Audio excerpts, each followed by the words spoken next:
What if you could hear the unspoken feelings of others? Not their surface thoughts, but the deep, hidden truths they never say out loud.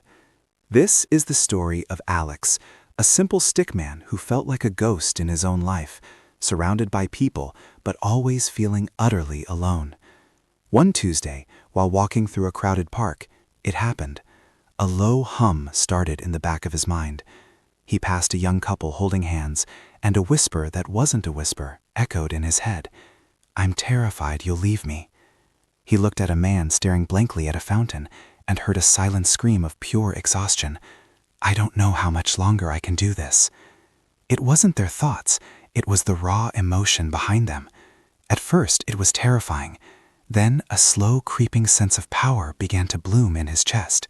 For the first time, he felt like he had a secret advantage. He started using it. At work, he heard his boss's crippling self-doubt and used it to perfectly pitch an idea, earning a promotion. He overheard a friend's secret insecurity and used it to win a petty argument. He navigated social events like a master, always knowing what people wanted to hear, what they feared, and what made them tick. He was popular, he was successful, but the hum never stopped. The whispers of pain, fear, and loneliness became a constant, deafening roar. He had the key to everyone's heart, but the noise was pushing him further away than ever. The power to hear everything had left him unable to feel anything. Broken by the noise, he went to visit his elderly mother.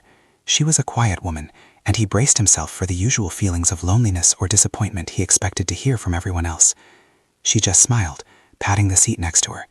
As he sat down, he waited for the whisper. But it didn't come. Instead, a feeling washed over him. It wasn't words. It was a wave of warmth, a deep, unconditional love so pure and powerful, it silenced the entire world. It was a feeling of immense pride, a lifetime of quiet support that had never needed words. He realized his mistake. He had been listening for secrets, for weaknesses, for an edge. He was so busy hearing the pain that he forgot to feel the love. That was the true lesson. The power wasn't about hearing, it was about understanding. It wasn't a tool to be used, but a bridge to be crossed. He stopped listening for words and started listening for the heart behind them. He began to see the world differently. He saw the arguing couple not as angry, but as afraid. He saw the quiet man at the office not as aloof, but as overwhelmed.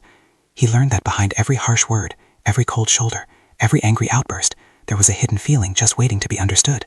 Slowly, Alex began to heal. He didn't use his ability to get ahead anymore. Instead, he used it to offer a kind word to the person feeling invisible. He gave his friend a hug, not because he knew their secret, but because he could feel they needed one. He started talking to his mother more, sharing his own feelings instead of just listening for hers. The deafening roar of the world faded, replaced by a quiet, beautiful symphony of shared human experience. He was no longer a ghost, he was a part of it.